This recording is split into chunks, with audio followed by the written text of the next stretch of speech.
Super healthy, super tasty, super soft આજની આપણી variety એ પણ તેલ કે ઘી વગર જો તૈયાર કરવી હોય તો પણ થઈ શકે. અને બાળકો તો એકવાર ખાશે તો વારંવાર ખાવાનું પ્રિફર કરશે, જેથી ટિફિન કે લંચ બોક્સમાં પણ આપી શકો. ડાયાબિટીસ, બીપી કે વજન ઉતારતી વ્યક્તિઓ માટે પણ બેસ્ટમાં બેસ્ટ વેરાયટી રહેશે અને જે ખાશે તે વારંવાર ખાવાનું પસંદ કરશે, તેટલી તો સ્વાદિષ્ટ. તો ચલો વેરાયટી શરૂ કરીએ. તો જેમના માટે આપણે ઓટ્સનો ઉપયોગ કરીશું. ઓટ્સમાં ખૂબ જ ઓછી કેલરી હોય છે, તો ફટાફટ વેટ લોસ પણ થશે અને 2 કપ જેટલા મેં લીધા છે. કોઈ પણ મોલ માર્કેટમાં તમને ઓટ્સ મળી જશે. આજની આપણી આ વેરાયટી ખૂબ જ હેલ્ધી બનવાની છે, કારણ કે ઓટ્સમાં કેટલા બધા પોષક તત્વો રહેલા છે અને જેથી એકદમ healthy breakfast, lunch, dinner, snacks any time તમે લઈ શકો. જેમાં vitamin B, iron, zinc, phosphorus, magnesium, copper અને ફોલેટ જેવા પોષક તત્વો હોય છે અને જેમાં એકદમ ઓછી કેલરી હોય છે, જેથી તમે ખૂબ જ હેલ્ધી રહી શકશો અને તમારું વેટ લોસ કરવામાં પણ તમને ફાયદાકારક રહેશે. તો આ રીતે દરદરો પાવડર તૈયાર કરી લેશું. આ રીતે બહુ વધારે નહીં, પણ થોડો અધકચરો પાવડર તૈયાર કર્યા બાદ તેને એક વાસણમાં લઈ લેશું. તો હવે આપણે અહીંયા અડધાથી 1 કપ જેટલું દહીં ઉમેરીશું. જોકે દહીં ઉમેરવું ઓપ્શનલ છે, પણ દહીંમાં કેલ્શિયમ ખૂબ જ હોય છે, જે હાડકાને મજબૂત કરે છે અને એકદમ સ્કિન અને વાળ માટે પણ બેસ્ટ છે. આપણે આખો દિવસ તાજગી આપશે.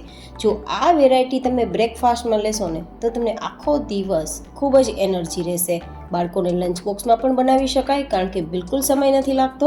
હસબન્ડના ટિફિન બોક્સમાં આપશો તો પણ ઠંડો થયા બાદ ખૂબ પસંદ આવશે, તો તેમને પણ આપી શકશો. તો આ રીતે દહીં મિક્સ કર્યા બાદ જરૂર મુજબ થોડું ગરમ પાણી ઉમેરીશું, કારણ કે આપણા ઓટ્સના દાણા ફૂલશે ને તો થોડું પાણી ઓછું પડશે. તો પહેલાં જ થોડું પાણી ઉમેરી આ રીતે આપણે પાતળું તૈયાર કરવાનું. થોડી વાર બાદ ઢાંકીને રાખશું તો એ થોડું સેટ થતાં ઘટ થઈ જશે. તો હવે લગભગ 5-7 મિનિટ માટે સાઈડમાં રાખી દઈશું, જેથી ઓટ્સના બધા જ દાણા ફૂલી જાય.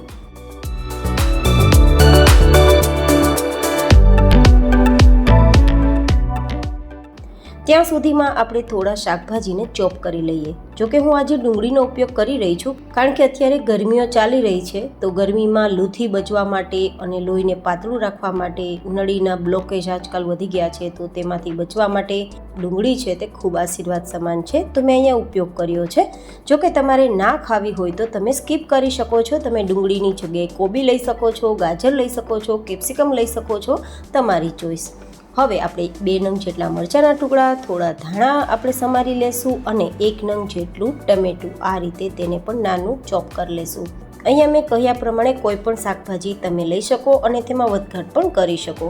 ગાઈઝ, આજની વેરાયટી એટલી બધી ટેસ્ટી બનશે કે જે ખાશે તે વારંવાર ખાવાનું પસંદ કરશે અને બનાવવામાં પણ એટલું ફટાફટ થાય છે કે વાત ના પૂછો. ક્યારેક શું બનાવવું જમવામાં તેવો પ્રશ્ન થાય ને ત્યારે આ બનાવજો. હેલ્ધી પણ છે, ટેસ્ટી પણ છે અને સુપર સોફ્ટ પણ છે. તો કોઈ પણ દાંત વગરની વ્યક્તિઓ માટે પણ આ વેરાયટી બેસ્ટ રહેશે. હવે 5 મિનિટ પછી આપણું ઓટ્સનું જે બેટર છે થોડું થીક થઈ ગયું છે, તો હવે બધા જ જે ચોપ કરેલા શાકભાજી પહેલાં તો ઉમેરી દઈશું.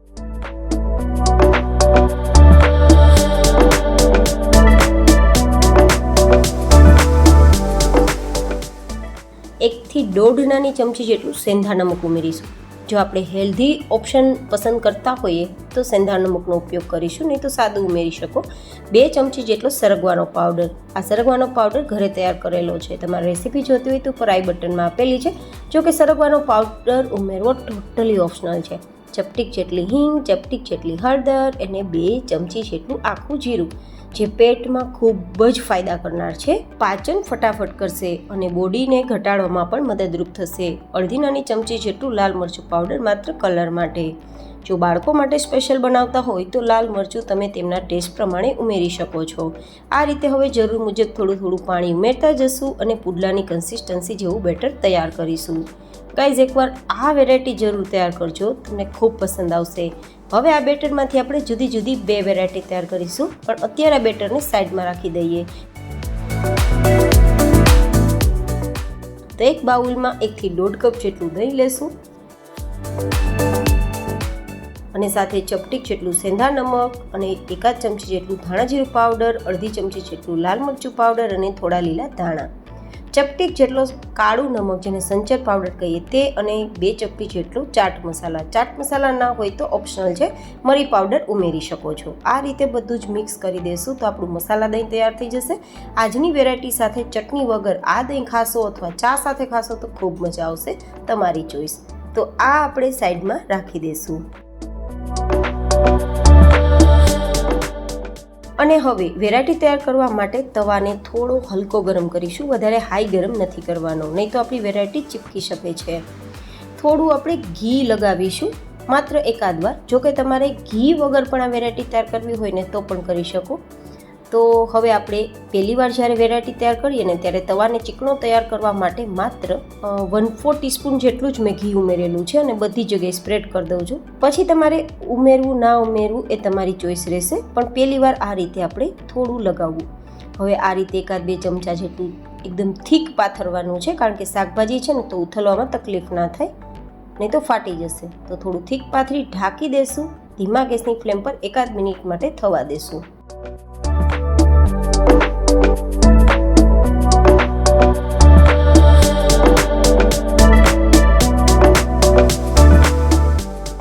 એકાદ મિનિટ પછી ચેક કરી લેવાનું.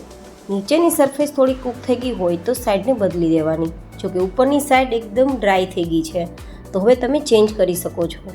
પણ જો થોડું ઘી લગાવવું હોય તો લગાવી શકો છો, જો કે ઓપ્શનલ છે. હું તમને બંને રીતે બતાવીશ. એકમાં મેં ઘી લગાવ્યું છે તે રીતે બતાવું છું અને બીજું જ્યારે બતાવીશ તેમાં ઘી લગાવ્યા વગર તમને બતાવીશ, જેથી જે લોકો ઘી તેલના ઉપયોગ વગર વેરાયટી તૈયાર કરવા માગે છે ને તે પણ કરી શકે. ઘી લગાવવાથી થોડું વધારે શાઇનિંગવાળું થશે અને લાંબા સમય સુધી જો તમારે ટિફિન કે લંચ બોક્સમાં આપવું હોય ને તો સોફ્ટ રહેશે. તો હવે ફરીથી ઢાંકી ધીમા ગેસની ફ્લેમ પર 1 મિનિટ થવા દેશું તો નીચેની સરફેસ પણ ગોલ્ડન થઈ જશે.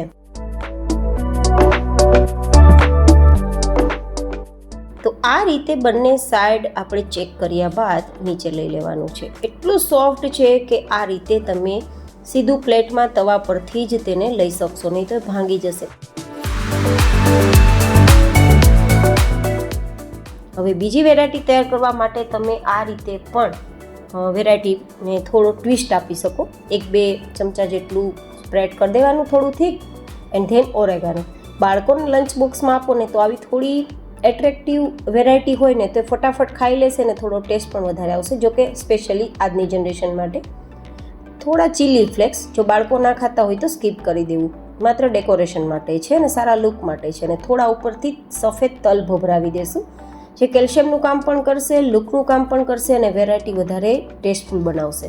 હવે 1 મિનિટ માટે ઢાંકીને કૂક કરશું.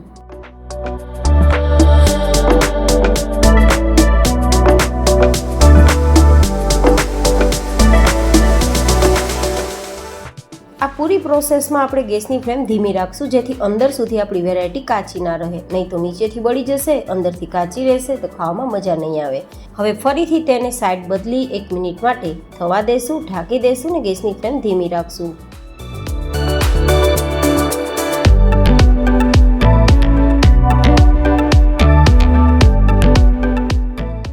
એકાદ મિનિટ પછી આપણે ફરીથી નીચેની સરફેસ ચેન્જ કરી દેવાની, મતલબ બદલી દેવાની. તમે જોઈ શકો છો કે આજે મેં બીજી વેરાયટી તૈયાર કરી ને તેમાં એક પણ ટીપું તેલ કે ઘીનો મેં ઉપયોગ નથી કર્યો, તેમ છતાં વેરાયટી એકદમ સરસ દેખાઈ પણ છે અને કૂક પણ થઈ ગઈ છે, આરામથી ઉથલી પણ ગઈ છે.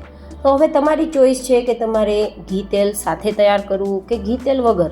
પણ આ વેરાયટી એકવાર ટ્રાય જરૂર કરજો. તમે જોઈ શકો છો કે હું ટચ કરું છું ત્યાં ભાંગી જાય છે, કેટલી સુપર સોફ્ટ છે. હેલ્ધી તો છે જ ઓટ્સના કારણે અને વેજીટેબલ્સના કારણે, સ્વાદિષ્ટ પણ એટલી છે કે જે ખાશે તે વારંવાર ખાવાનું પ્રિફર કરશે. તો કેવી લાગી તમને મારી આજની આ વેરાયટી? જરૂર તમારા ફીડબેક શેર કરજો. ફરી મળીશું એક નવી હેલ્ધી રેસીપી સાથે. ત્યાં સુધી stay healthy and stay happy.